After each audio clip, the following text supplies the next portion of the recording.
didn't get very far in the video. Months ago. City needs to break down in place. Lunch, I'm free. Don't they know somebody? Spent 1 week in January here. And the rest of Good it- evening. Oh, Welcome to the Monday, January 14th Muscatine Community School District Board of Education meeting. Madam Secretary, would you take roll and help us determine a quorum, please? You bet. Director DeVete, Here. Draba, Here? Finn, Here. Mather, Here. McCarter, Neighbor, Here. Wildermuth. Here. A quorum is present. Thank you. Would you all please stand and join me in the pledge?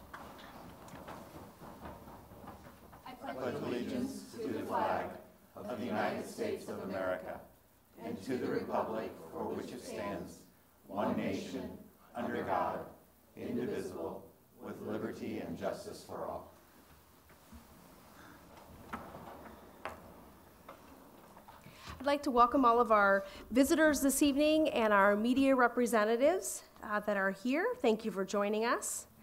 Our first item on our agenda is for a public hearing. The public hearing is on the proposed plans, specification, and proposed form of contract, as well as the estimated cost of the said improvements for Colorado Elementary Project, McKinley Elementary Project, and the Muscatine High School STEM Science Project. First thing I would ask is for a motion to open the public hearing. I will move that we open for the public hearing regarding the specifications, proposed forms and contracts, and estimated cost of said improvements to Colorado, McKinley, and the high school. And is there a second? Second.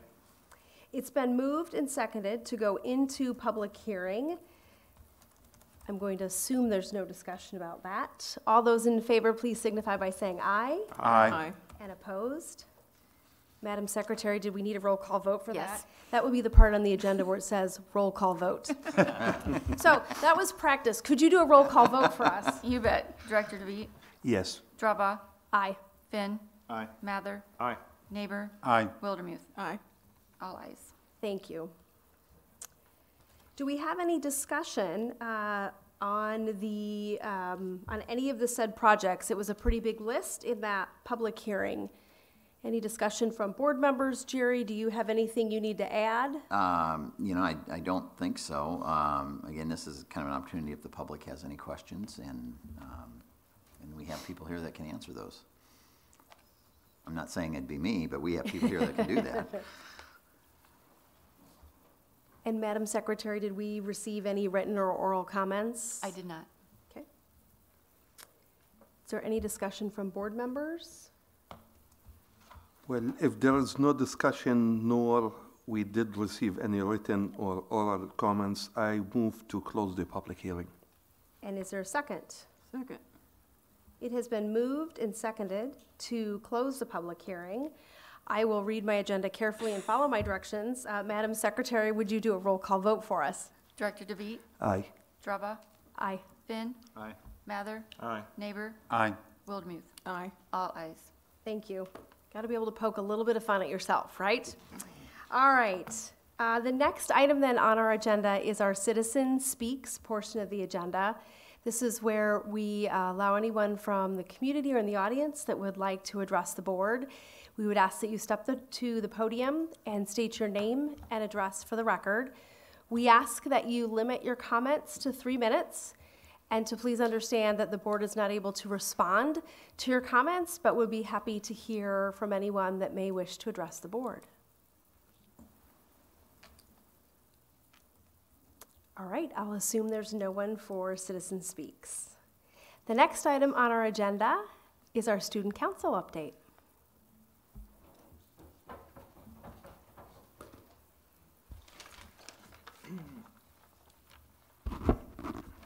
Sorry.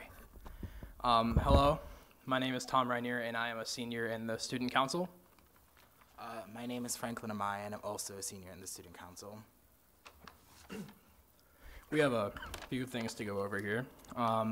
So first off, Happiness Week last month was a very big success.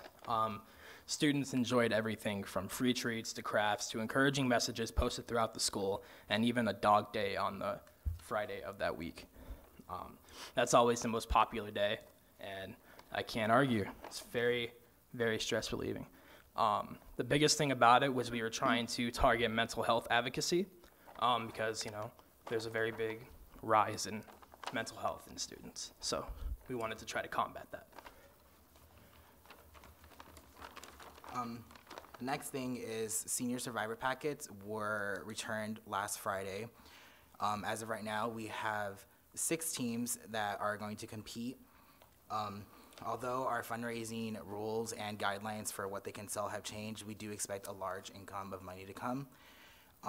And luckily, most of the teams have decided that they are going to do local charities, which makes us as Student Council very proud. Next up on our bracket, this upcoming Saturday, January 19th, is our annual Thaw Dance. And it's being hosted in the MHS cafeteria from 8 to 10 p.m. As usual, we will use the proceeds from this dance to help pay for prom, which we are very excited to announce that we once again are going to hold at the Merrill Hotel downtown. And also, if there are any parents in the audience right now, make sure your student has their current ID and $5. You know, these things kind of go hand in hand. And the last, one of the other things we will be talking about is our Bowls for Hunger, which we will be hosting during our JV and varsity boys basketball game on Friday, the February 1st. It's only $5, and each individual will get 2 bowls of soup, a dessert, a side, and a drink. We will be advertising this event to Bettendorf, who we are going against, as well as Muscatine Journal, which we hope many people will come and enjoy the night and support Muscatine. And the event is like charity, so we will donate our proceeds to MCSA. And last but certainly not least, we have some exciting new upperclassmen and underclassmen projects coming up in the next few months. So stay tuned for more information on those in next month's meeting. I don't want to give too much away, but I think the upperclassmen's project is going to involve a lot of dancing. So if you like to watch us dance, please support us. Franklin wanted me to end it, so thank you guys for listening. We really appreciate it, and as always, go Muskies. Okay, before you sneak away, does anyone have any questions for Tom or Franklin? I like the teaser, the sneak peek under the tent. Thank you, gentlemen, for coming and sharing with us. We appreciate it. I hear the board president loves dancing. Watching, maybe, would be better. I'm available if anybody needs any lessons too, so. And they're quickly leaving. They're not even Smart listening move to our on their banter. part. They're out the door. So next on our agenda, Becky Witchers has some fun recognitions to share with us for our January outstanding employees. Yes. Would you like to join me? I would love to. Thank you. All right. I would like to share with the board and our audience our January outstanding employees of the month. So if Jordan Meyer would please come up. Jordan is a mathematics teacher at Central Middle School, and she was nominated by Haley Denton. Jordan goes above and beyond her daily duties, both in the classroom and in professional settings.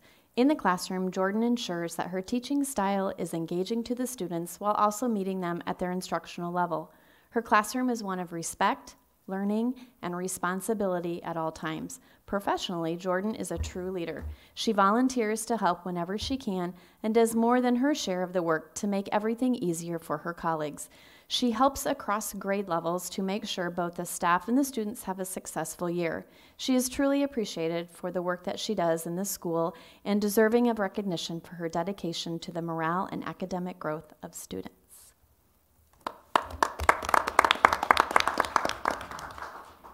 Next, we have Corey Schlavine.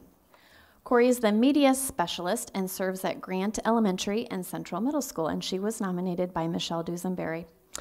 Mrs. Schlavine is such an asset to Grant Elementary and Central Middle School. She is kind, caring, and makes sure that she connects with all students and teachers within our schools. Whether the students are in the library or within their classrooms, they are always engaged and excited to meet with our librarian. She makes sure that students love reading, they are engaged, and she is always willing to go above and beyond to help with teachers within their classrooms as well. Thank you. I'd also like to recognize 3 more people. They were unable to be with us this evening, but first we have Linda Aldridge. Linda is a custodian at McKinley Elementary, and she was nominated by one of the teachers, Callie Pangborn.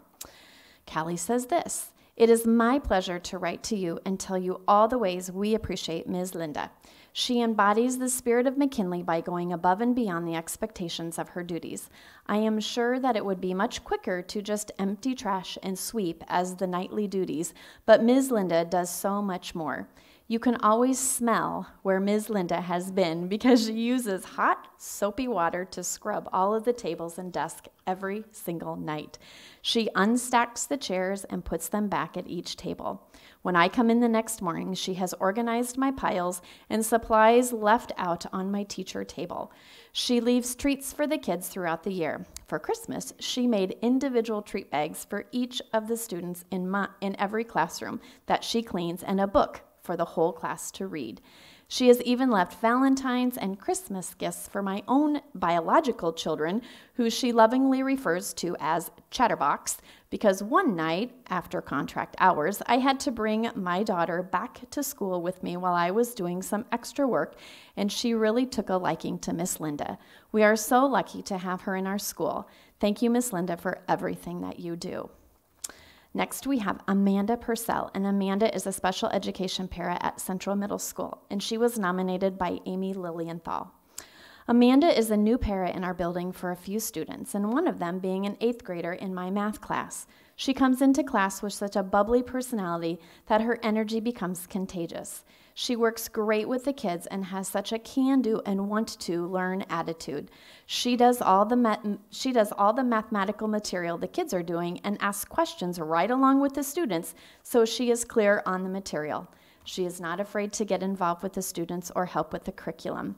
How can we go wrong with a person who used to say that she hated math, but now loves math because she sees it as such a creative subject? And next we have Angela Sage, and Angela is a mathematics teacher at Muscatine High School, and she was nominated by a student, Rachel Wagner. Rachel says this: "Within her short time at Muscatine High School, Mrs. Sage has proven in a number of ways that she truly cares about every one of her students. That, to me, is what really makes her a special teacher. I've had the privilege of working with many great teachers throughout my years of schooling, but only a few stick out to me for being as genuine and memorable. Mrs. Sage is the embodiment of what I think every teacher should be. Her willingness to help, coupled with her compassion and consistency, are what inspires me and so many others to succeed. Her authenticity shines through the little things she's always doing. In fact, walking past her room is always one of the best parts of my day because I always see her there smiling as she holds the door open for her students. She makes everybody feel wanted and appreciated, and that is one of my favorite things about her. Whether she realizes it or not, she makes so many students' day better just by simply being herself. That's a trait that can be hard to find. She truly cares, and I can see it in everything she does, and she definitely deserves to be recognized." So on behalf of all of us, we thank you for what you do each and every day for kids. Thanks.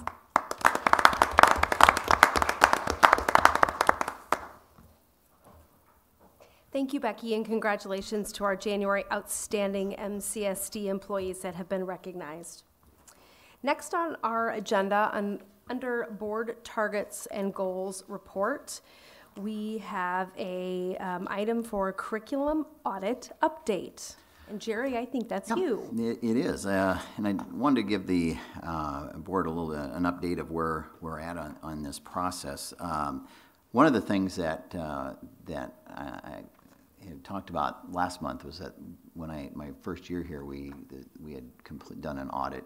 It was with the assistance of the Iowa Department of Education, and I pulled that out and looked at the recommendations again, and I think it lends credence to why these things are important.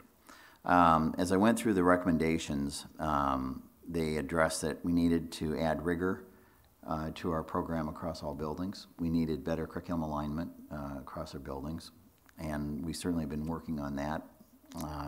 The fact that the University of Iowa selected our district as a district of distinction for our rigorous course offerings is probably a good example of that. They talked about needing to enhance our counseling services. They recommended we look at better mental health responses. They said we needed to become better at the use of data, and I think that's something our district has become much better at. One of the recommendations had to do with more applied career technical experiences, and I think our academies with MCC is a good example of some of that work. They talked about the need to enhance our early childhood program.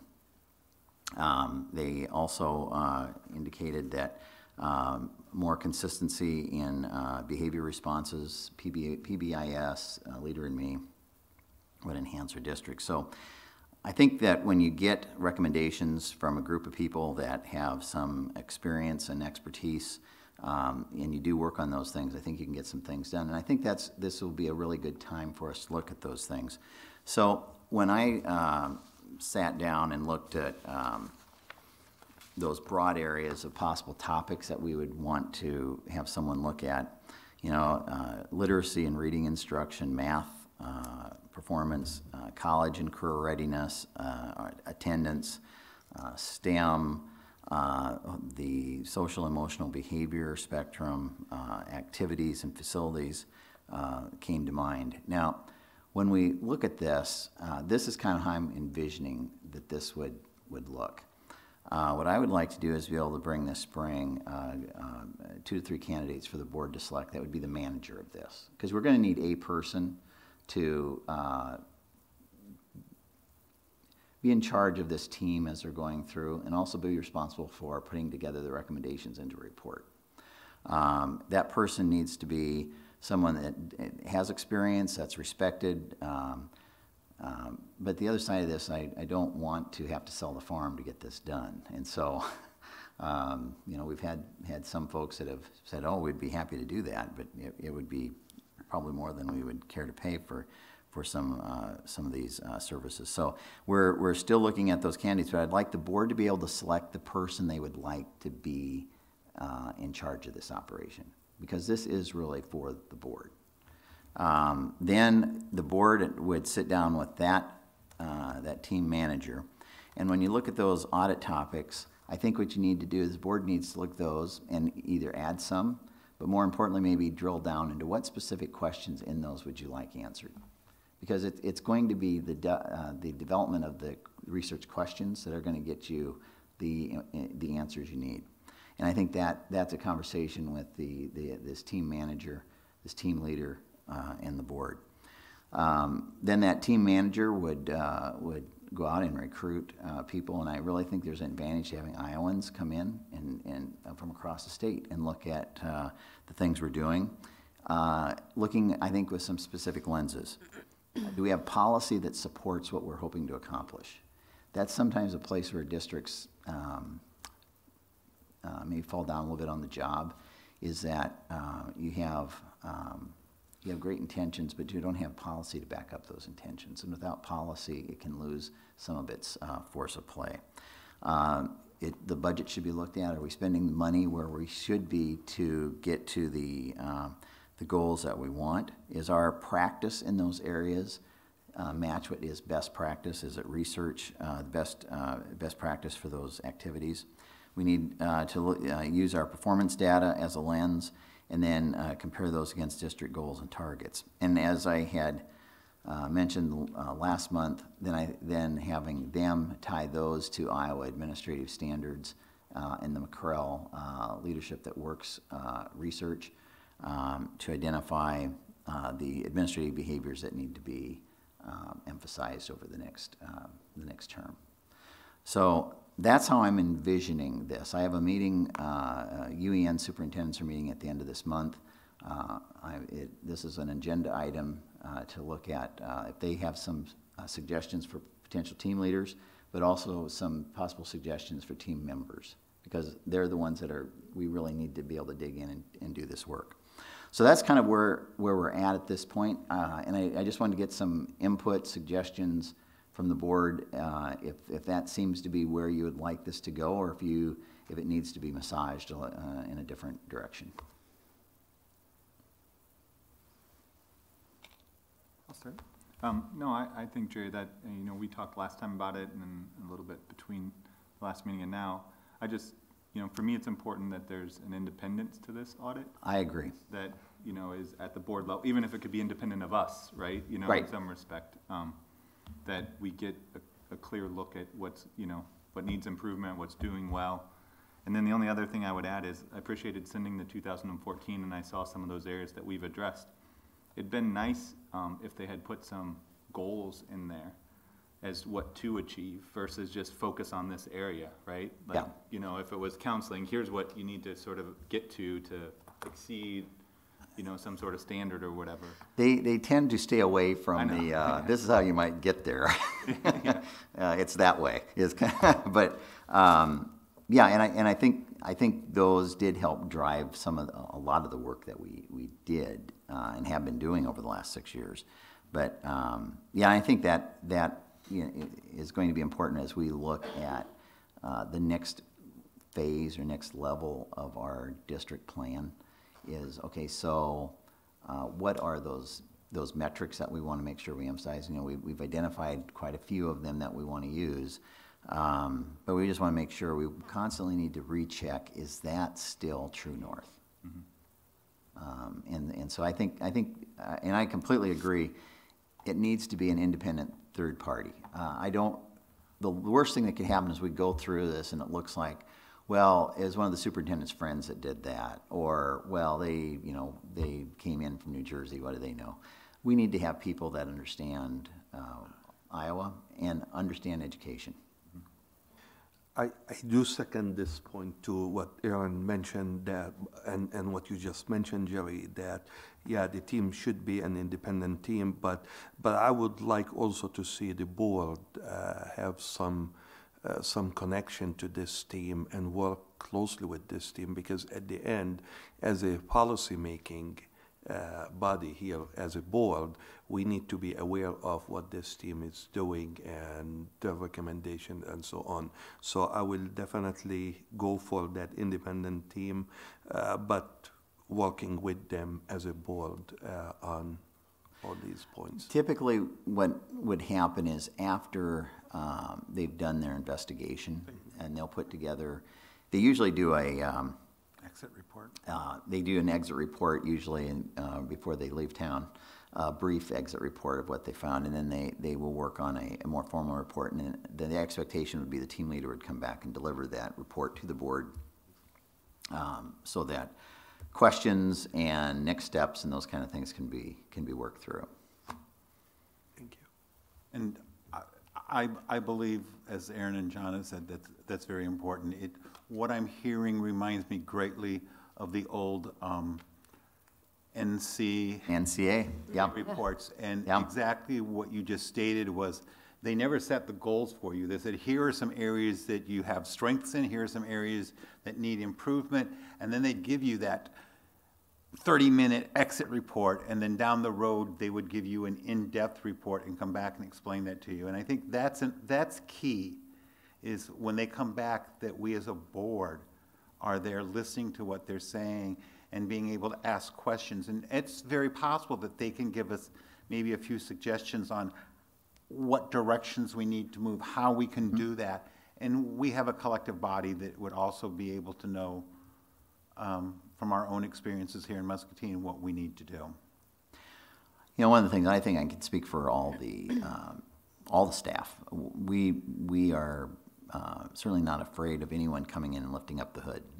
We have a lot of people that have been working really hard, and I'm really proud of the progress they've made. And at the same time, I think all of us, absolutely all of us, are saying we want to make sure that we can do an even better job. And you can't do that sometimes when your head is down, trying to make sure you're getting the things done. You need sometimes someone to have a little broader view. So I think this could really be beneficial to the district. So I did want to make sure the board felt comfortable with having that kind of role in this, that you'll help set the questions, you'll select the team leader, and Again, I think it can be a real positive. Could you give us perhaps your best educated estimate as to what something like this may cost? Well, I talked to and it's an Iowa firm, but they do national and international work in this area, primarily for Phi Delta Kappa. And to do a fairly extensive project like this would probably be in the $40,000 range. And I feel a little uncomfortable spending that much on a study. But I think, because I think we also are wanting to have a little bit of more of a hybrid look at things than what their model would look like. But I would say it probably will be in that, probably half of that, because you're looking at some substantial time for this team leader and expertise. But I think in the long run, that's money that may seem like pennies on the dollar if you go in the right direction. Business world, you spend quite a bit of money on research and development. And I would put that kind of in this category of our research and our development of our program. What's your best guess on a time frame? Well, I'm thinking if, this spring we could have the team member the team leader identified, get team members identified. I was thinking this summer, some of the data work, the policy review, some of those things could be done this summer. There could even be some of the interviews, maybe some focus groups with some of our staff. What I would hope is that we would by mid-October, that it would be ready for release. Okay.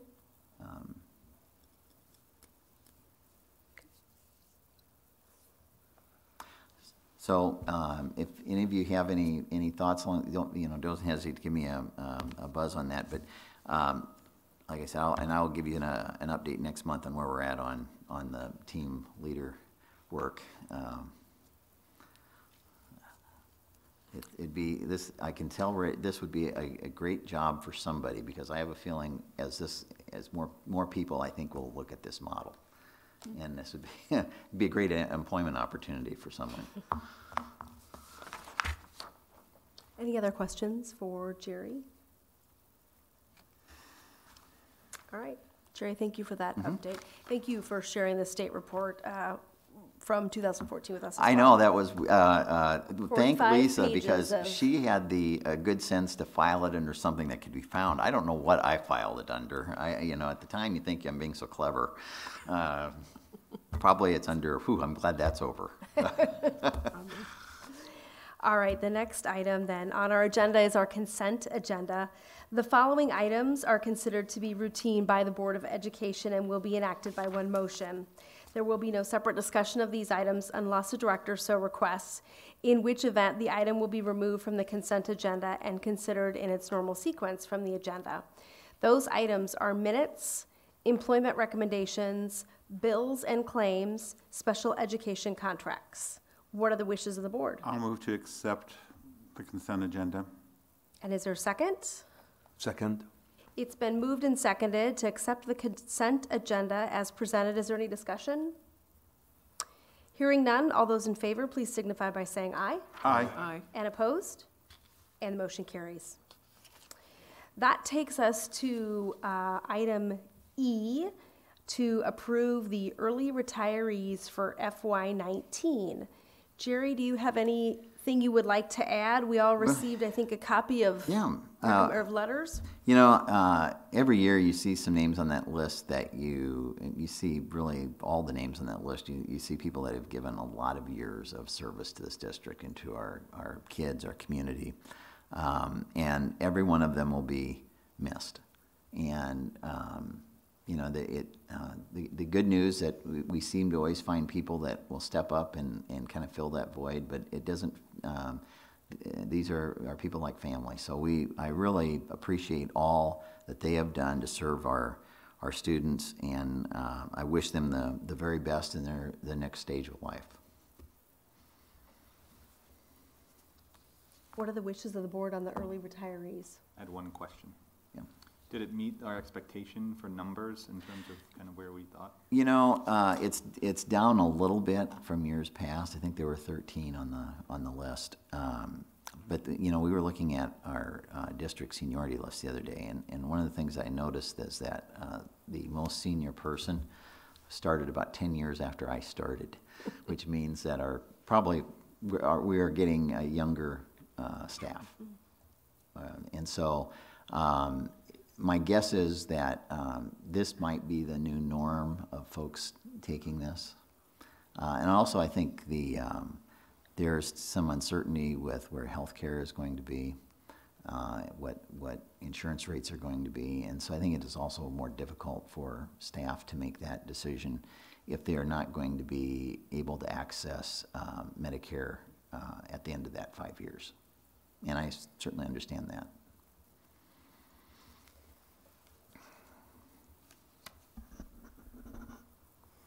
Are there any other questions on the early retirees?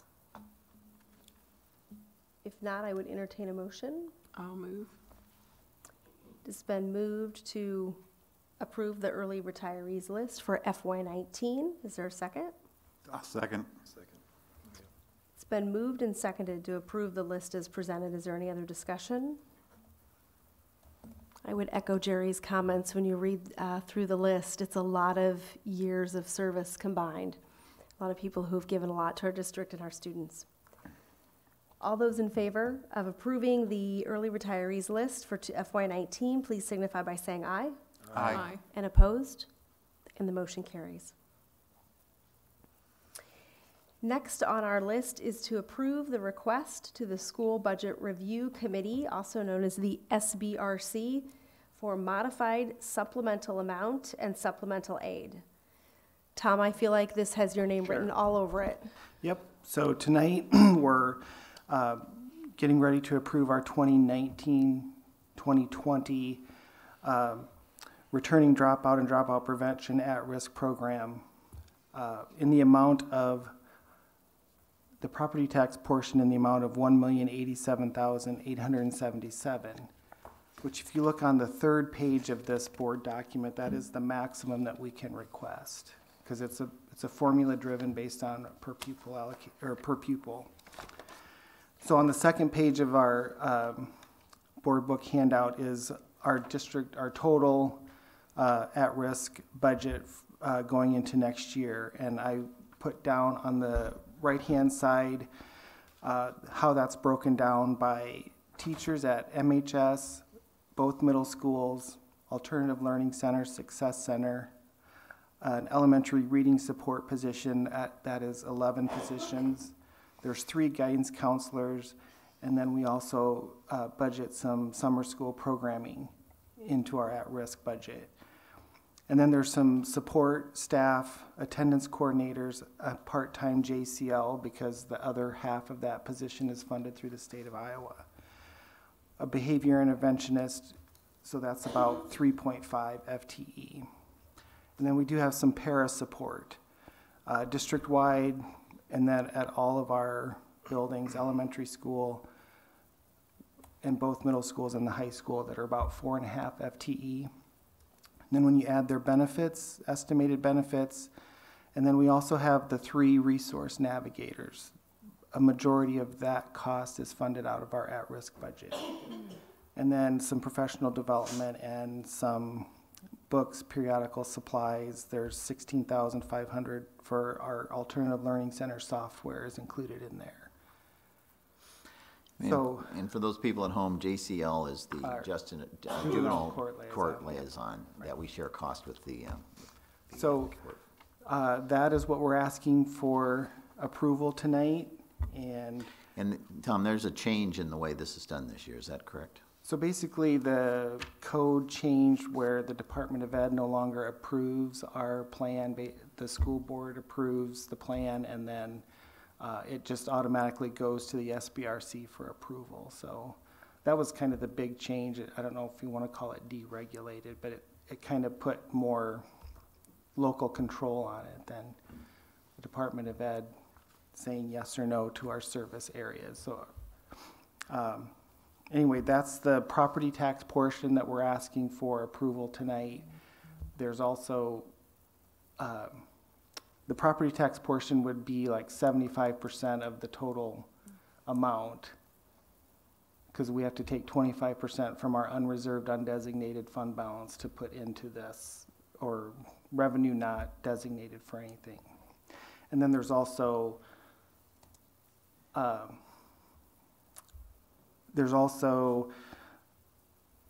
at-risk money that we get through, or supplemental at-risk money that we get through the aid and levy automatically, which is also included in our $1.6 million budget. So that's it. What questions do you have for Tom?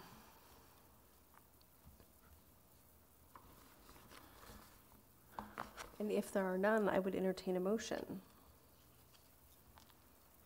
I'll make a motion to approve it.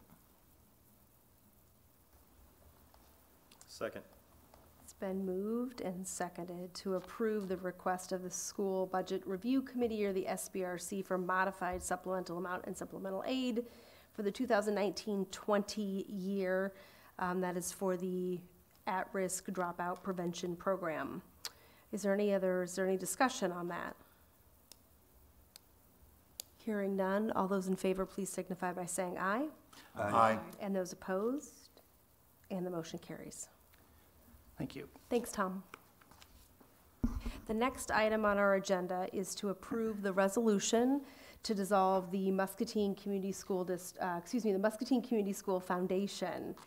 And Jerry, I think you're going to give us a little bit of for that. This, the Community Schools Foundation had a very narrow charter. It really was just for the dissemination of scholarships. And it did its job well. But what we've entered into a partnership with the Muscatine Community Foundation is now taking on that responsibility, and they've done a great job. They've upgraded the process, and it has been a great partnership with them. But for us to continue the foundation is an ongoing cost for filing fees and tax returns and those type of things, and it doesn't really have the function. It doesn't have a function as it did in the past. So rather than continue to keep that in existence but not really have a use, our recommendation is to dissolve the Community Schools Foundation as has been replaced by the Muscatine Community Foundation. And no loss of funds. Those funds all went to the foundation? Yes, they did. They did. And you know, I have great hope that the Community Foundation is going to be able to help grow some of those scholarships. I know some of the larger donors really were very appreciative of the fact that we moved it to the Community Foundation. So I think is a good thing, and you know, it's another example of we are a part of the community. We are not apart from the community, and if we can share these kind of things for the good of our community and our kids, I think this is a great opportunity. What are the wishes of the board? I move to approve the resolution to dissolve the Muscatine Community Schools Foundations. And I'll second. It's been moved and seconded to approve the resolution to dissolve the Muscatine Community School Foundation. Is there any other discussion? Hearing none, all those in favor, please signify by saying aye. Aye. Aye. And opposed? And the motion carries. The next item on the agenda is to approve the Memorandum of Understanding between Eastern Iowa Community College, Muscatine County Agricultural Extension District, and Muscatine Community School District of a shared service of the Latino Outreach Coordination for the Juntos program in the amount of $15,000. I don't know if you folks are all familiar with Juntos program, but it is a really great opportunity to bring families in to help work with them and their kids at looking at not only finishing their high school education, but going on to school. We've had a grant to fund that for the last few years. That grant is running out. The three entities involved, the Muscatine School District, MCC, and the Ag Extension, all see it as a great benefit for our students and our kids. And by working together like this, we can maintain the program and and I think continue to improve the life of a lot of kids that just need sometimes that extra boost, and for parents that are new to this country to understand the importance of education. What is the amount that has, is our piece to that helping sustain what the grant has been in the past? Yeah, it primarily covers the cost of the salary of the person, and some of the other smaller costs the extension office is going to pick up. Okay. What are the wishes of the board? I will move that we approve the memorandum of understanding between EICC, Muscatine County Ag Extension District, and our community school district for the services. I'll second. It's been moved and seconded to approve the memorandum of understanding between the three entities, including the school district, for supporting the Juntos program in the amount of $15,000. Is there any discussion? Hearing none, all those in favor, please signify by saying aye. Aye. And opposed? And the motion carries. Our next item is approve the proposed plan specification, proposed form of contract, and other estimated costs of said improvements for the McKinley Elementary project. And this is to approve the documents to be able to go to bid. And I can tell you the McKinley staff is really excited about this. And I'm going to be really excited when it's done. We'll have a semester of some making do, but then we're going to have a great facility there. Does anyone have any questions on the project? I think we have a couple of people that may be able to answer some of those if there's anything comes up. And this is all, we've seen plans, Yes. we've seen drawings, we've Yes. spent lots of time in conversation about that as well, so. And I once again want to commend Leggett Architects for the amount of time and energy they spent in getting teacher input into how this should look. This has probably been the most involved I've ever seen a staff in a project, with maybe the exception of the other one we're going to hear about tonight, the science folks. And so I just really appreciate that kind of time and effort. What are the wishes of the board? Well, I would like to move to approve the proposed plans, specification, and form of contracts and other estimated costs of said improvements for the McKinley Elementary projects. And also, I would like to thank both.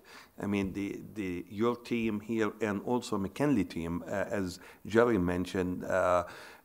I've seen the McKinley team many times working together as a cohesive team, and moving this project forward was really not easy task, but I think all of us are looking forward to see the addition to McKinley. So thanks for both sides.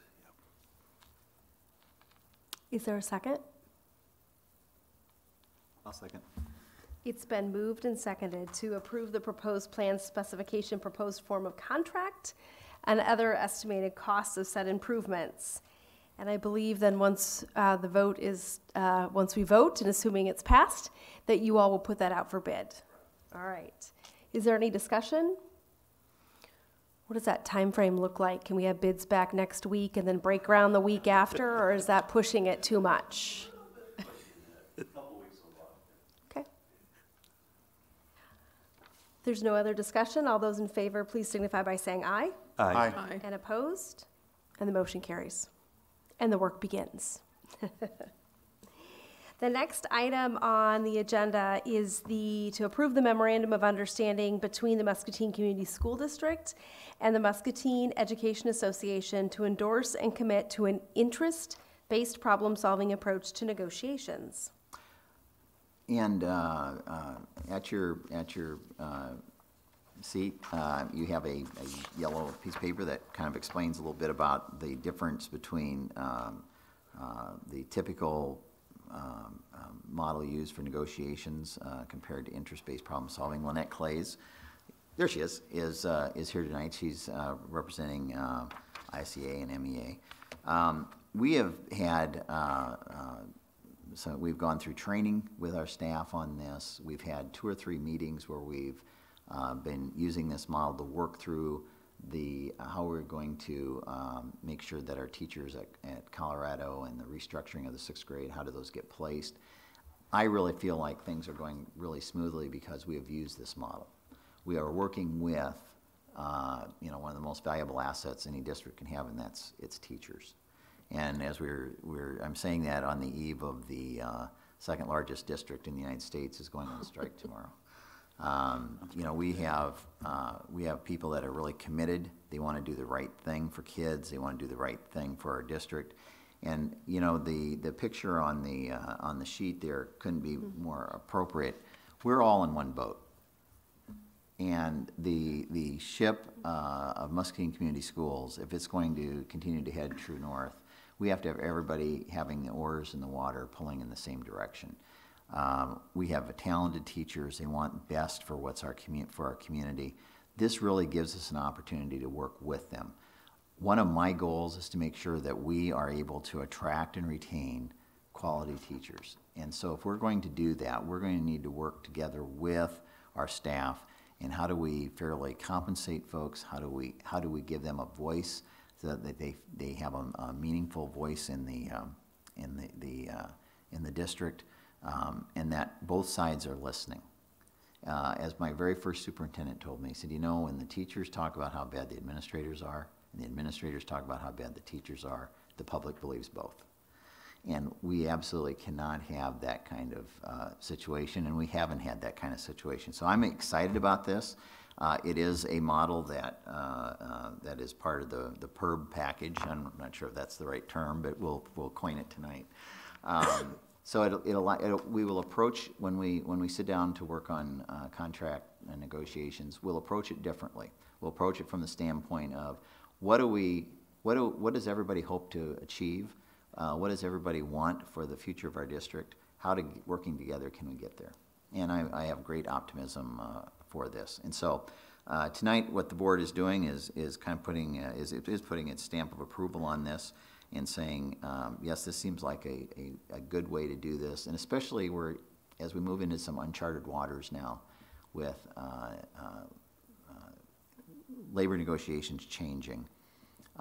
Out of respect for our teachers and out of respect for the work that they do, I think this is a really great way to look at this new time and differently as we move forward. So I endorse this. I'm excited about it, and I think it'll be one more thing that will help Muscatine meet its mission. And Jerry, I would like to add a couple more things. First of all, I would like to say that I commend the school district and the Muscatine Education Association for coming together and deciding to move towards the IBB, the interest-based bargaining or model. It is proven fact that IBB brings both sides usually into the table, creates much better and positive environment for the improvement and for the organization itself as an organization. So this is, I see it as a very positive move on behalf of both sides. So thanks for both sides for even coming together and deciding to go that route rather than the positional bargaining. Yeah, it certainly doesn't change what is allowed for negotiations, yes, but it certainly changes how it can the environment and how it can be discussed and how we're going to move forward in managing those things. So having done the training over 20 years ago and having been retrained recently, I would move that the Memorandum of Understanding between the Muscatine Community School District, MEA, to endorse and commit to inter-based problem solving be approved. I second that. It's been moved and seconded to approve the Memorandum of Understanding on the interest-based problem-solving approach to negotiations. Is there any other discussion? Hearing none, all those in favor, please signify by saying aye. Aye. Aye. And opposed? And the motion carries. And I would encourage the rest of the board, whenever we're starting the new process, for the other board members to attend when they can, because I believe they will see the benefits of the inter-base problem solving, because I think that's, in the old days, it was called inter-base bargaining, but we've moved past that to the part that it's now problem solving, because school districts and associations are facing more and more problems, and if we can work together in solving those problems, we're a better off district.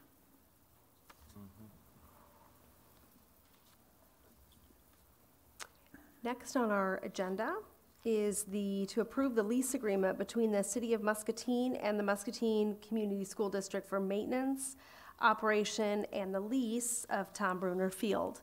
And Mike, I think you have some information for us on that. I do. Thank you, President Dropall.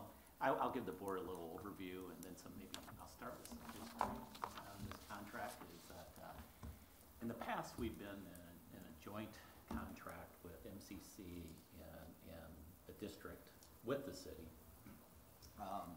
to maintain Tom Bruner Field. Tonight what we're proposing, because MCC no longer has the program, a baseball program, we're proposing that we take over basically the maintenance and the contract as a district. Kind of an overview of the contract, a 3-year contract. Some of the things I greatly appreciate about the city, they've been very gracious. They're willing to lease it to us for $1. They're also willing to pay the utilities for free, give us free utilities. And what this will enable us to do is we'll have control of our scheduling of the field. Right now, we don't have that control, and oftentimes things get scheduled on it. So we'll control the scheduling, which we think is a big plus. But also, the ability to maintain our field, now that it's just our baseball field, at the level that we would like. We would probably say in the last couple of years, we probably haven't met that level, and it's really nobody's fault. It's just that the city has a lot of things on their plate, and this will allow us to maybe pay more attention to it as a district. So the contract's a 3-year, and then it's renewed annually after that. One question, if I was a board member, that is how much we were paying the city before. We were paying the city about $11,700 previous when they were doing the maintenance of the field. So we no longer will be paying that. How we plan on addressing and ensuring that the baseball's, a state-of-the-art baseball field is adding some maintenance and basically an individual to add some time to their schedule so they can help with the maintenance of the field. So with that, I'll certainly entertain any questions that the board has. In that, I kind of heard that we might be looking at some updates. Could you, because of the fact for older residents of Muscatine, Tom Bruner Field has a very great history. And I think they would like to hear of some of the things that we might be thinking about doing in that area of renovation. Randy, I would agree. I think this is, people over many years have really wanted to play on our field because it is such a nice field. And some of the things we've talked about upgrading would be our sound system, some handicap accessibility issues that we have, upgrading our press box, and then also our scoreboard would be some upgrades. We plan on bringing in an organization that really will initially upgrade our field. So we'll get us to the level that we just have to maintain it after that. So that will be a big upgrade. Okay, thank you. Yep. Are there any additional liabilities that we take on with this type of arrangement? Not really. In the past, we've had to carry insurance, even though we weren't maintaining it. So we'll just continue to carry the insurance. Does that field see a lot of use outside of the district use? The best way to answer that is it sees a lot of unscheduled use by groups. Yes. Yeah. So, In the old days, George Long and the Muscatine Red Sox used to have their semi-pro games held there. And I don't remember how long George Long had and managed that team, but it was like 60-some years. And so again, for the older residents of Muscatine, they remember George Long taking care of the field and having his games there. And, you know, some of our former players at our district played semi-pro there, and you could probably contact some of them, or some of them might even come up to you and say, I'm glad you did this. And we'll just add that to our regular scheduling, however all that magic happens with scheduling our other buildings and fields and et cetera, right? Okay. What are the wishes of the board on this item? I will move that we approve the lease agreement between the City of Muscatine and the Muscatine Community School Districts for the operation and lease of Tom Bruner Field. Second. It's been moved and seconded to approve the lease agreement between the City of Muscatine and the school district for maintenance, operation, and lease of the field, and that's a 3-year contract with an option for a 1-year renewal afterwards. Any other discussion? Hearing none, all those in favor, please signify by saying aye. Aye. Aye. And opposed? And the motion carries. The next item on our agenda is the MHS Science STEM project presentation. I think there's a truck up. Service truck. There's a new agenda. Yeah. Oh, I missed that. Sorry. Does somebody have that on their printed agenda? Approve the purchase of a used service truck from Roush Industries in the amount of $44,359. Sorry, I did not get that on my agenda. All right, so we have one more item before we move on, and that is the approval of a vehicle. And I believe, let's see, Ryan, do you have any information about that you need, or any questions? Do you have any information that? What do you guys have from me, I guess, before I? Just the two quotes. Two quotes. Mhm. So currently, our service truck is 15 years old. It's on its 3rd transmission and ready for its 4th. And Ryan, is it used for snow? And that just tears up a truck. It is in need of some various repairs. Do you have the wording? Tammy The doesn't have. truck that I'm proposing that you guys approve purchase of is a 2016 F-250. It has 7,000 miles on it. It's already been converted to propane, which would put it in line with the rest of our buses. Right now, we currently spend about $2.65 a gallon for diesel fuel for our service truck. Moving to propane would cost us about $1.03 before rebates per gallon for similar operating expense.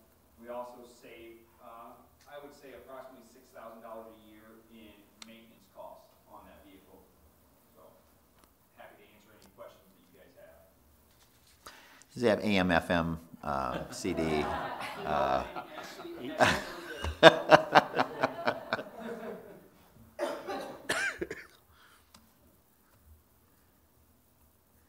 Anyone have any other questions for Ryan? Sounds good. All right, I would entertain a motion from the board. I'll make a motion to approve. And is there a second? I second it. It's been moved and seconded to approve the purchase of a used service vehicle from Roush Industries in the amount of $44,359. Is there any other discussion? Hearing none, all those in favor, please signify by saying aye. Aye. And opposed? And the motion carries. Ryan, sorry, I was so excited to get onto the science part and the STEM, I almost missed you. I think the next item that we're ready to talk about, and these are all discussion and information items, but the MHS Science STEM project presentation. And Jerry or Mike, I don't know who's going to make the introduction, but. Yep.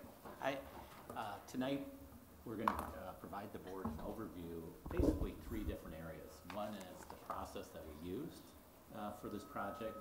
You'll also get an opportunity to see the design of the project and then also some costing of the project as well. Before we get started, I would, again, much like the McKinley staff, the science and our STEM people have been a joy to work with. They have put in a lot of time.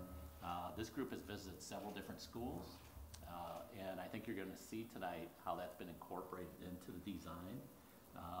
But I can't thank the group enough for how much work and effort you put into the project, and we're really excited about it. So I'll turn it over to Jeff. Thanks, Mike. I'm Jeff Sandberg with Leggett Architects. Tonight we have another exciting group here of our science people. They've been great to work with, so I want to let them introduce themselves. Mike Bove, I teach chemistry at the high school. Heather Clark, and I'm special ed and help out with the sciences at the high school. Allison Kaufman, I'm the science department chair. Sarah Walsh, I'm an instructional coach and I teach biology and environmental science. I'm Kathy Kramer. This year I'm teaching freshman biology. And sorry, Steve is he's our cost guy, so he's important. The money guy. So first, our designs always start with a visioning session. So before we do anything, we want to understand what the group, the actual shareholders, the stakeholders, the people want, what's their highest hopes and dreams, describe your emotions that evoke, and there's some pretty interesting things on here. You know, sustainable, renewable energy was very important. Proud teachers and students, organized chaos. I love that one, organized chaos. So they can organize the chaos, we'll just give them the parts for that. So this is very important because it sort of sets our baseline for what they're looking for. They're not just looking for a typical 1960s type of science. They're looking for something above and beyond. So we asked, do you want to see some other schools? And they're like, yeah, let's go check out some schools. So some of the group went up to the Chicagoland suburbs and looked at two of our facilities that were recently completed in the last probably 3 years. This is Glenbard. They're going to talk more about the details of each, but Glenbard's a historic building. We did a large science addition to it, had an outdoor roof garden, physics labs. We'll talk about the details. So this one was more of a traditional science lab. Then they went to Mundelein High School. And Mundelein was the exact opposite of Glenbard. So they were able to experience and see, touch, feel, talk to the staff, see what they liked, what they didn't like, you know, pros and cons of each facility. So you had both. Mundelein was almost on steroids because their Project Lead the Way room was like 2,500 square feet. So they got to see a little bit of everything on their tours. So with that, I'm going to turn it over to the outdoor space person. So one thing that we really liked about both of the schools that we visited was the amount and then the variety of outdoor learning space, which if any of you have been in the science wing of MHS, you know that there's none of those. So we were really excited when we saw both schools. One thing that we liked was the proximity of the classrooms to outdoor learning space on the first level, so that classes could go outside and inside back to the classrooms very easily, which actually for those of us that teach certain classes that's very important, such as chemistry and environmental science. Some things are light sensitive, time sensitive, and you have to go between both. Another thing that we liked about the outdoor spaces was that there were different options in terms of second floor or top floor or roof spaces, and these could be used for a wide variety of reasons that we really liked. One was for labs, like physics labs with balconies. We also liked the idea of green roofs or being able to plant things in order for us to conduct studies, such as in biology and environmental science. And then we also really, really loved the idea of the sustainability of a green roof, because really when we think about the future of sustainable architecture, that's definitely one of the major components. Next, we're going to have somebody talk about lab space. Okay, we saw a lot of different types of labs, and one of the things that we noticed was flexibility in being able to move the lab benches and the tables. If you see in the upper right picture there, that lab bench is on wheels, so you can move that anywhere, clear out some space, and as you'll see in some of the other pictures, most of the seating that we saw was flexible, and that's something that we currently do not have. We've got very fixed furniture right now, which is difficult for students to collaborate if they can't get up and move around and get into groups. And one of the cool things about those tables is they have little plugs that they can plug into the wall and then pull out. so you're not tethered to anything. That's one of the other cool little things. Do you have anything else? I think I'm next on this. Oh, sweet. And there's... So we did get to try out a lot of flexible seating, and that one was very flexible. I'm not sure if Were that's you as one. flexible? Well, I don't know. So I'm not sure about the ball chairs, but the other pieces of furniture we were very interested in. The upper right there, those are desks that are on casters, and underneath there's a place for student backpacks. And that was at the front of one of the rooms, so all of those desks can be moved around into groups, or kind of hard to see there, but there's a grid system on the floor so that each student has their own like boundaries. In the lower right picture, this was a great thing that I don't think any of us had ever seen before, but there's a table there that has a whiteboard divider, so the divider can come down and they can use that together and draw on that. And it can go up during like a testing scenario, so they can't look at each other and peek over. So we're really excited to see a lot of these things in our new building. Study Carol's. And those, the divider curtains are actually flexible, so you can take them off and write on them and then hang them on the end. So they're not just a divider, they're really flexible. For takeoffs and landings, do they go into the upright and locked position? Yeah. Please buckle your seatbelts. With a bag of peanuts. Lab spaces.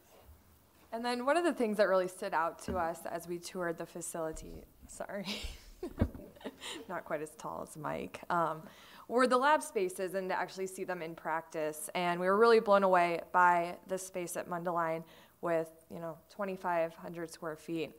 What was really unique about this classroom, you can see the flexible lecture space, but there was enough space for students to do independent research. So they were designing their own research and spending an entire school year, going through a question that they had designed and really digging into it, which was an experience that, to get in the high school setting would set them above and beyond as they went into their futures. And I think one thing to mention too, just through this whole process, we also saw some of the industry in Muscatine before we toured all of these facilities. So as we started to design these spaces together and have these discussions, the themes that we saw in all of those spaces were themes that we took back with us. And so I think that's something that you'll start to see when we get into the slides of the areas we designed in our facility. So. I love when she says we designed. That's awesome. So one of the first steps we did was kind of met as a whole group and use these manipulative puzzle pieces to kind of form the building that we saw. We not only did this as a group of our committee that we created, but we also made student groups at school and had multi-age and multi-level student groups come together and put together what they thought was important.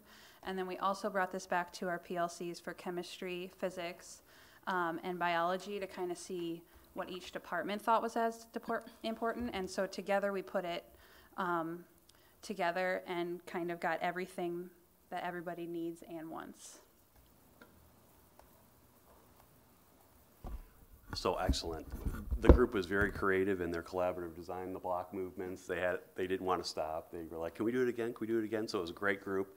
They were very interactive. From that, we developed 3 conceptual options. We represented those. You can see those on the screen. We represented them, and now we're to the point where the concept, this is our final design option.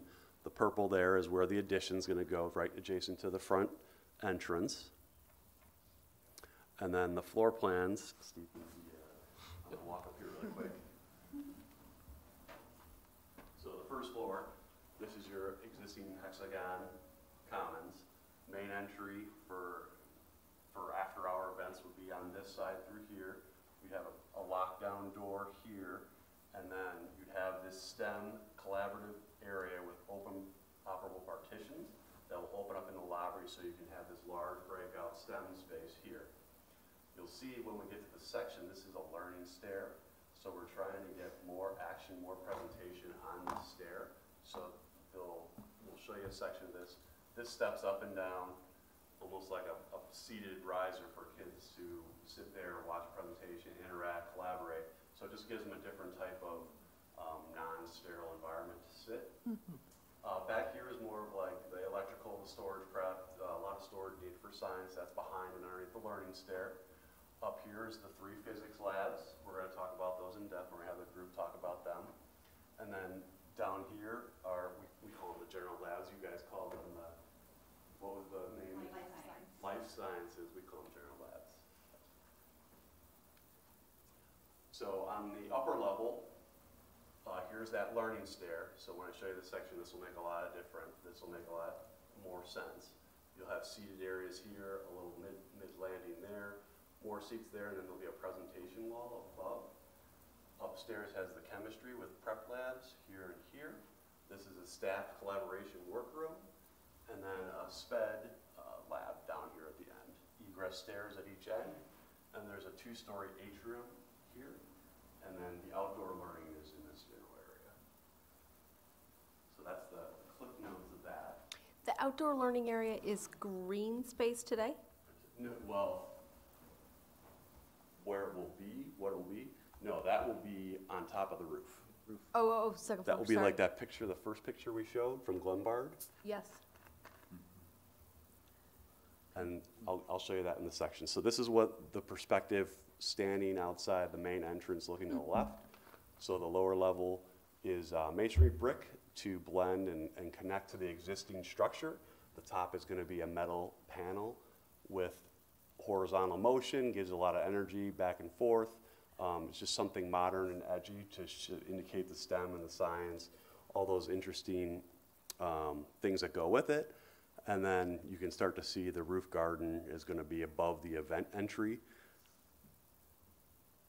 And then this one is sort of the parking lot main entry. So this is sort of the back side coming from the main parking area.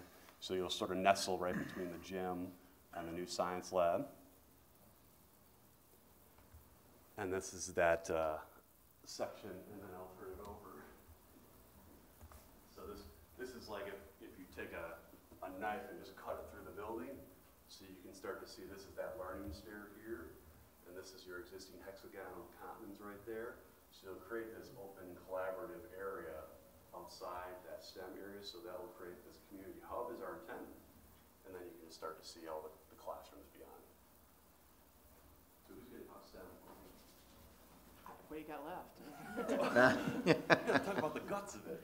Okay, I'm pretty excited, so I'll try not to stumble over my words too much. But the room itself and the surrounding area, I think, are really important. When we were talking about all these things, we were talking about, what is this going to look like 10 years from now? What is this going to look like 15, 20 years from now? And it's kind of hard to say. So what we decided to do is to make a STEM space that was completely flexible. So everything in that room, except some storage space, can be moved around. So, say you want an independent space for research, all this can be blocked off. There can be like a little section that can be blocked off for independent research. Say you want a robotics class in there with enough electricity and space and equipment to actually build some great robots. We can just shove everything to the side and build robots. The other thing we can do is, since it's blocked off there to the main area of the science department, this can be a community center as well. So what can happen is we can use this in the evening for robotics matches, for robotics build. You have this great stairwell there. You have the commons there. There's a whole huge area there that can be a community STEM center. And I think when we look at this design and we look at this flexibility, this is stuff that we can add Project Lead the Way classes to. We can add robotics classes to. Whatever the future brings, we can be ready for that with the flexible, movable furniture that's inside.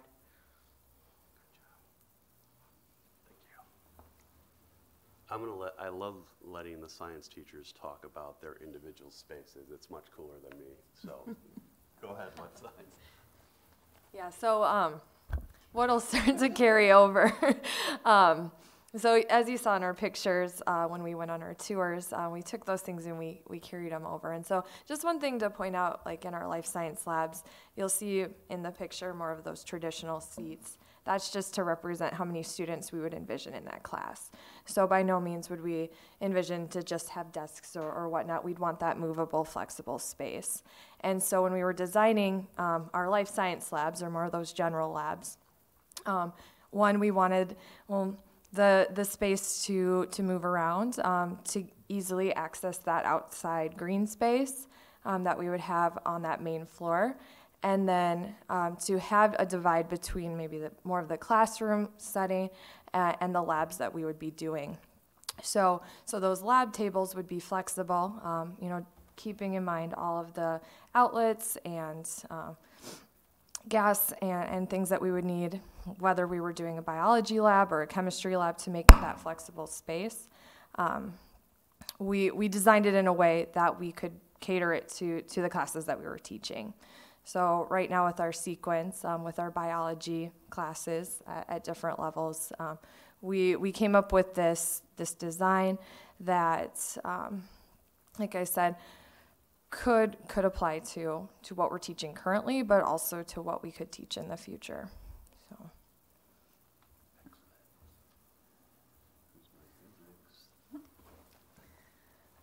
So for the physics lab area, one of the first key features is the load-bearing grid. This allows us to do labs that we currently can't do because we just don't have the ceiling for it right now. Another important thing too is that this leads right out to the atrium. Currently we walk all the way either to the new wing where the large M is, or have to go to a totally different area outside of the bleachers to actually get the height we need. So the atrium allows us heights to do our drop labs and things like that directly within area of our classroom. We do have easy outdoor access, which is also nice. We utilize outdoor access for a lot of our motion labs. And so far this year, it takes longer to get outside than to actually do the labs. So direct access outside would be beneficial to classroom learning time. And again, like Allie just said, the desks only represent the number of students. They would be more flexible. A lot of physics labs we need space for, so those desks would be flexible to be moved out of the way. The goal is to put meter marks within the floor paneling. So as we're doing labs, we don't have to line 20 meter sticks in a row. Instead, their marks are already there to make it a little bit less cumbersome for the students. Along with that, on all of the whiteboards actually throughout the building, or throughout this new science building, there will be ghost grids, which can't be seen per se from the students' perspective, but from the teachers it can be, and with the amount of graphing and motion maps that we do, especially in physics, this would be beneficial to the teachers. Ghost grids. Said it for you. Thank you. All right, here's a view of the chemistry rooms, and the great thing about this is the safety that's built in. One of the things is separation between the lab area and where the students would be for, let's say, a lecture or more direct instruction. So the lab could be set up, and we don't have to worry about students sitting at the lab tables where the equipment's right there while they're doing something else. So there's the separation. When it's time for them to do the lab, they can move over to that section. We could have, if you cross this line or something, you have to have your safety goggles on. That kind of thing is set up into this kind of a setup of a room.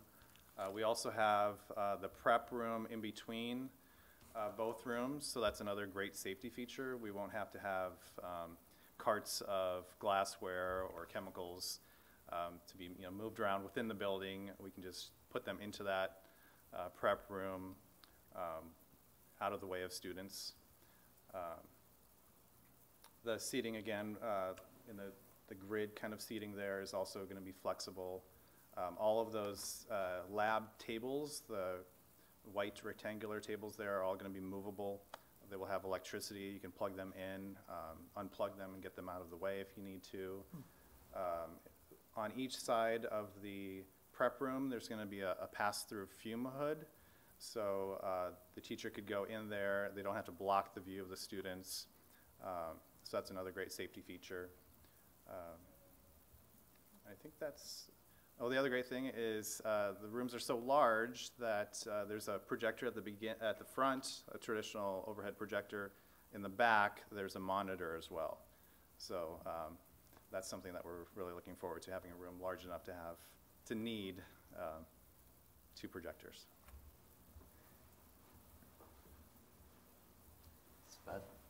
I think out of all of the rooms when we were planning for this new science wing, this SPED lab was probably something that we all agreed on from the get-go of this project. It's something that we feel would be really utilized with our science department, but also would be utilized by our SPED department, which we think can often be overlooked in terms of spaces in the building. We really wanted a classroom that would be very flexible in its use, but that also would be for all levels of learners. So if you look at the picture on the left-hand side, it is a fully functional lab room with all of the equipment to house any type of class, whether that's physics or chemistry or biology. And then on the other side, it's more of a open collaborative space with movable furniture. So on the lab side, that would be great for self-contained science classes, because right now and for the past several years, they've been housed in a regular classroom, so those students have not been able to have the opportunity to actually work in a lab-based setting. It also could be used for science classes that are either upper level AP or electives, and it can house up to 16 students in that section. And then the other section of the room is more of a collaborative space that could be used for student collaboration, or it could be used for lecture collaboration for the classes that are using the lab space. It could be used as a pull-out area for co-taught classes. And the great thing about this whole room is that it has this whiteboard dividing wall that can be easily moved between those 2 sections. So depending on the class period or what the rooms are being utilized, it's very flexible in nature. And then one other thing is that on the very, very right-hand wall of the collaborative section, that backs up to one of the chemistry rooms. And in the chemistry room, there's a sliding whiteboard window where the chemistry teacher can slide the whiteboard in front of the window or slide it away from the window, which is great if that teacher is having a co-taught class and the other co-teacher pulls out kids, they can still see into the chemistry room. And it's also good for things like coaching labs and learning labs for teachers and staff. Before you go, I think the audience at home understands the physics lab. They understand what the chemistry lab is. But they may not be familiar with SPED lab. Yeah. So if you could please let them know what SPED lab stands for. Yeah, so we had to give it a name, so we gave it SPED lab, but SPED represents special education. So for any student that has any type of accommodation. Yeah. Any other questions? Okay. You're going to feel them all. I know, right? And now it's our favorite Mr. Cost guy. He's going to give us a brief update where we're at. So we are currently tracking within budget. There's a few areas that we're carrying some contingency as we continue to work with Jeff and his team on the evolution of the plan. Same information we shared last time. These are all current costs, and there's a few areas of like second floor wall systems, those kinds of things. We're still hashing a few of those out. Jeff relies on me for some constructability feedback, that sort of thing, how the building goes together in parts and pieces. So we're sharing information regularly, but as we continue to go, we'll be working through that. There may surface a couple of additional alternative bid items, but I don't anticipate a lot in terms of alternates on the project. But good news is we're tracking within the budget that's identified. So our next steps on 225, we're going to request board approval to go out to bid. We're going to release a document shortly after that. Then there'll be the standard pre-bid and bid opening, and then we'll present the bids to you in April, first board meeting of April. And we'll hopefully start construction when the ground thaws. So that's starting April 2019. And March will be substantially complete. So with that, we'll open it up for questions.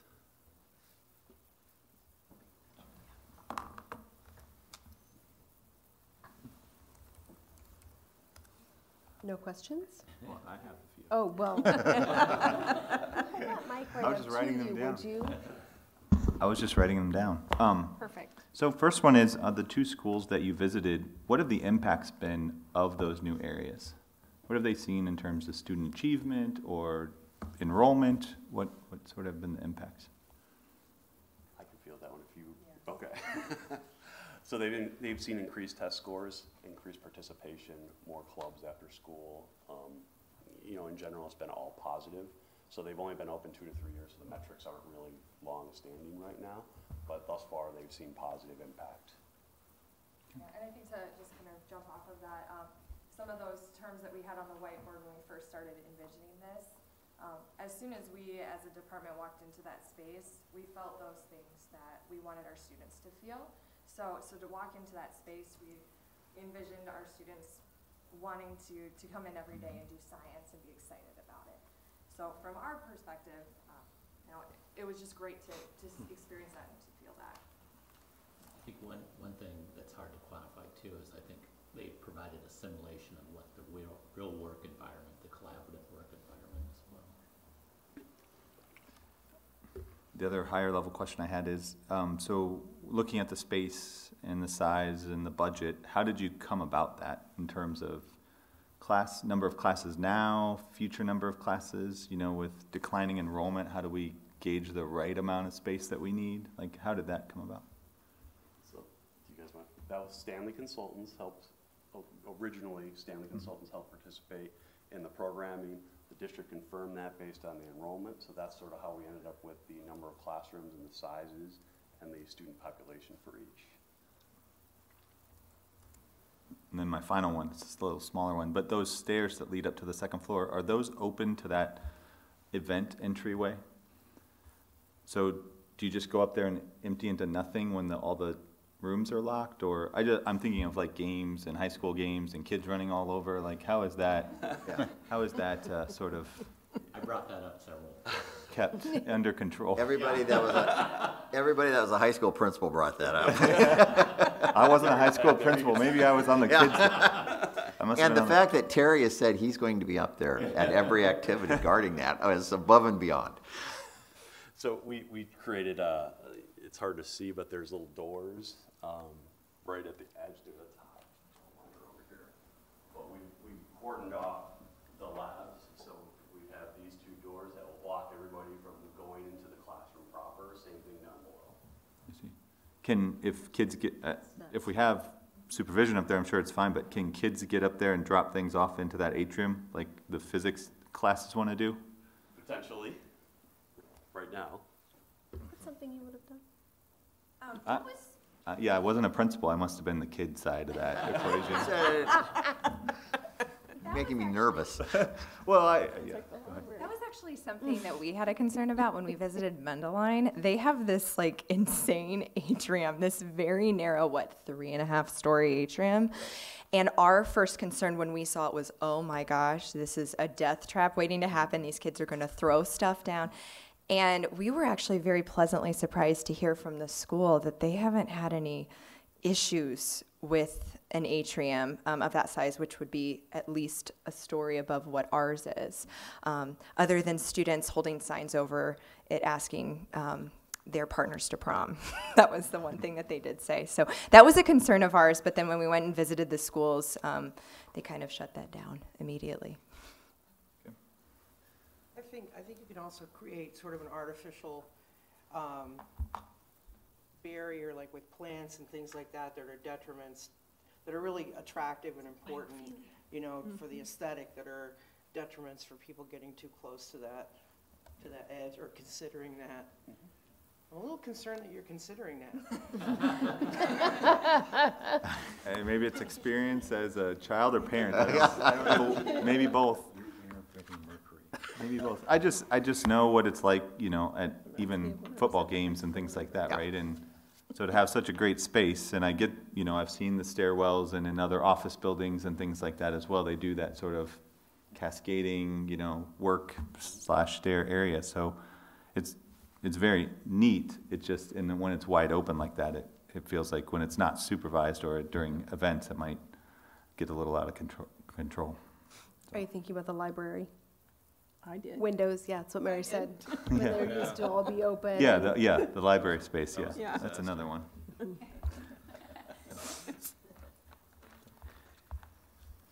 One thing I would also add, Kathy mentioned STEM, we also involved our ag program, industrial tech, and our art program. We had several meetings with those groups, and I was just blown away with the ideas they had of how to use that STEM area as well. So I can tell you they're very excited about the different opportunities as far as using that STEM lab. That's right. I did have one more. We talked earlier about some access to the school and to the gymnasium when we put the new PE facility in the back. And we talked about almost using that area that building would go on for like a drop-off for additional handicap parking, I think. Right. And we had talked about it in the back Right. as well, where that And, area is. and Jeff Miller is working on that, and I think this summer there's going to be some work done with that. So we're getting some bids and those kind of things on that. On the back side. On the backside. Yeah, on the back. Yeah. I think it's going to look really nice. Yeah, I do too. And I really think the aesthetics of having a clear entryway into our building is going to be nice for people coming to events, and I think that's something that we've all been kind of missing. So I just really also want to say the science department, you did a great job with this. You've taken a huge project and come up with something that I think will be not only help our kids, but really be livable. And so my hat's off to you folks for organizing this chaos. And all the school districts around are going to be really jealous. Yeah. Yeah. Any other questions? Thank you all very much for your presentation tonight and all your time and efforts as well. We appreciate what you're doing to move this forward for students. Thank you.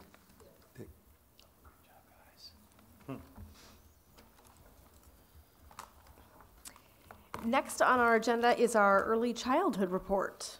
Yeah, and I'll keep this brief.